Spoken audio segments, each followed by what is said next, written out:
Hi everyone, my name is Medeka and I am currently a third year student here at the University of Utah. I am pursuing an English literature degree and I am also part of the Honors College Novel Writing Workshop here at the U. Aside from that, today I will be reading a short excerpt from my novel that I have been writing in this workshop, which is titled On Being a One Percenter. My novel currently focuses on the coming of age story of a young Haitian American girl named Josie who moves from her hometown to a big city to pursue a ballet dancing career. The excerpt I'll be reading today will mostly be focused on a brief interaction between Josie and her grandmother in her early childhood. On being a one percenter. Écarté. The Merriam-Webster dictionary states, to separate, the act of disjointing. In ballet, legs are wide apart while extending a foot and arm slanted in the same direction. Limbs in line, precision is paramount. In the animal kingdom, a guppy cast aside the current thrashes about an Adam's ale, always gasping, never gaining enough momentum from the shark's 9 teeth.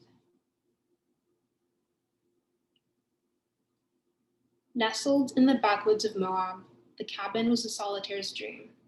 Long-limbed big-tooth maple trees obscured its view, and red golden leaves lined the pebbled driveway.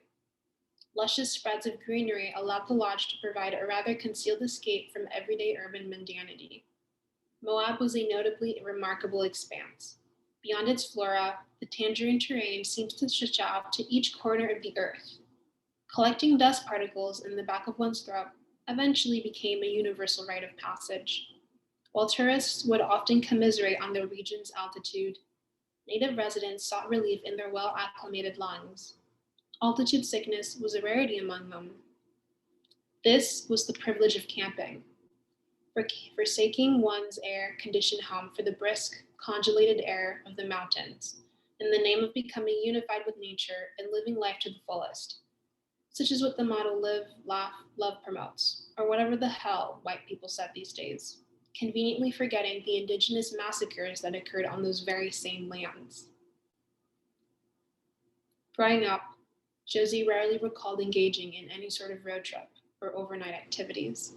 Between assisting her parents at the family store and surviving the turbulence that was her household, there wasn't much left time over to organize such a thing. It wasn't as though she couldn't even suggest seeing her childhood friends outside of regular school hours. That would require time spent away from home, and she already knew the 3 L's. L'école, l'église, la caille, Mame firmly said, whenever she'd complain about her lack of freedom. Puis that's it. School, church, home, Josie would repeatedly say back unenthusiastically. She knew the drill.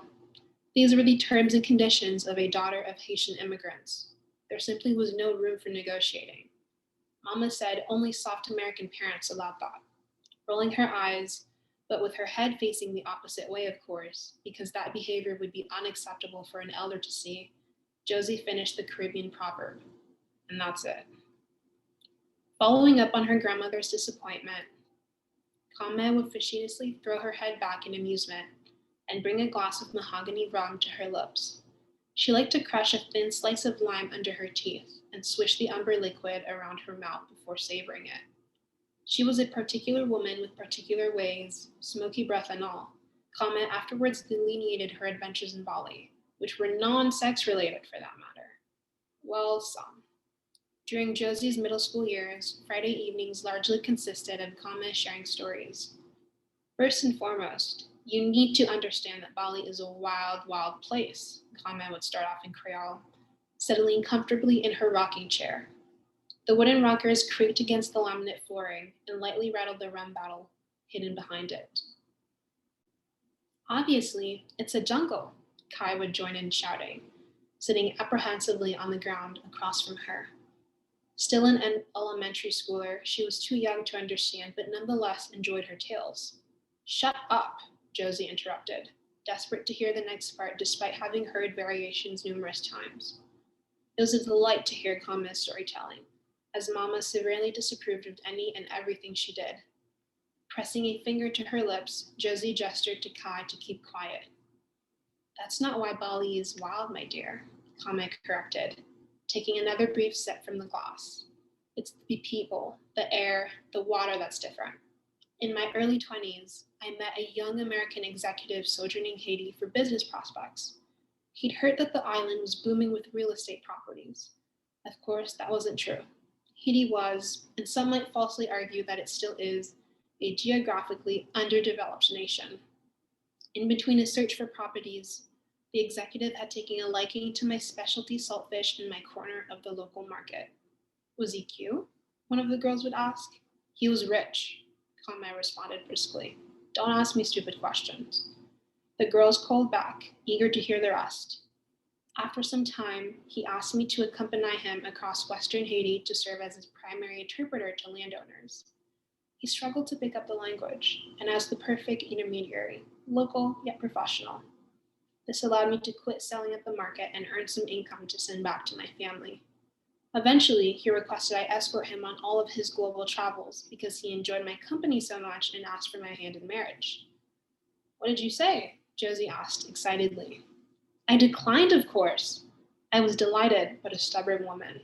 I didn't want to be legally shackled by the incompetencies of a man. Incompetent? But he was a rich businessman, you said. Alma shook her head back and forth. The rum slightly sloshed over the brim of the glass. A man is a man is a man. Always remember that. Plus, I had my reservations about marriage. You couldn't escape domestic life back then as a woman. The 80s were a different time. I had a certain hang-up about guarding my independence, but that's not the point of this story. While we were never legally binded, he agreed to take me voyaging with him. He specifically loved Bangli, and for years, we returned to that village every summer between brief stops at his other international properties. Except for Bali, I was only ever allowed to stay in the hotels. In Bali, he would leave me alone in the village and only come back months later to give me rupiahs to supplement the rest of my stay. Still, without him, I knew no one. I was lonely. How can you be bored in Bali? What about all the elephant rides I see on TV? Josie would exclaim with wide eyes, fishing in her spot. Where would he go? I assume he had other options that he had to tend to around the world.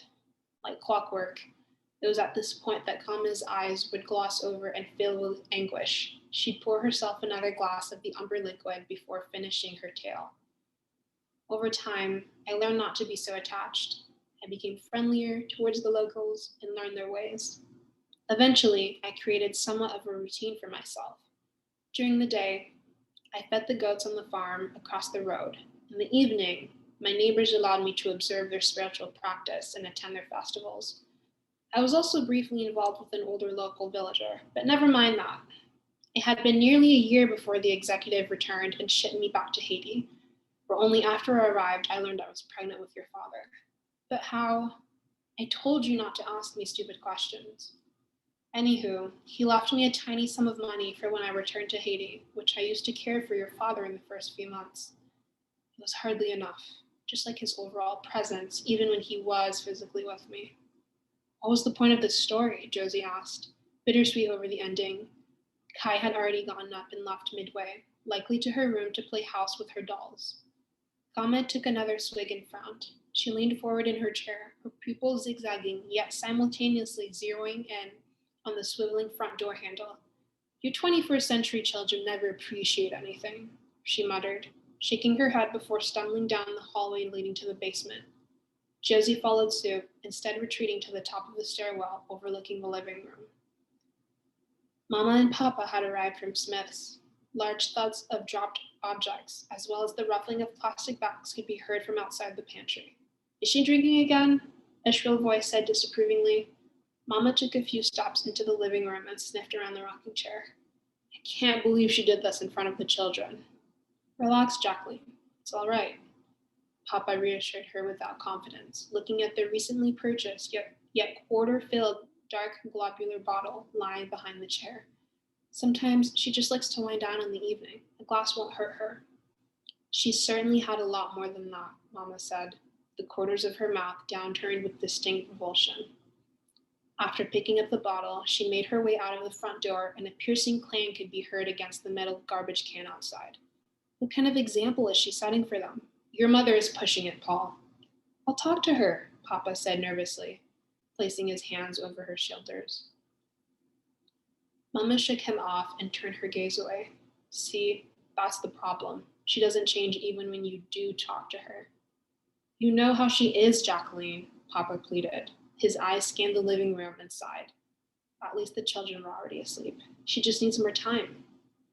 She needs to get a hold of herself before she ends up on the street, Mama huffed, while crossing her arms. Her eyes laced with grief, she said, You're lucky it wasn't your bottle I found this time. With footsteps that landed like daggers, she returned to the kitchen and began unpacking the produce. Hidden behind the stairwell, Mama watched Papa slowly trail behind, wading through a cloud of tension that perpetually permeated their household.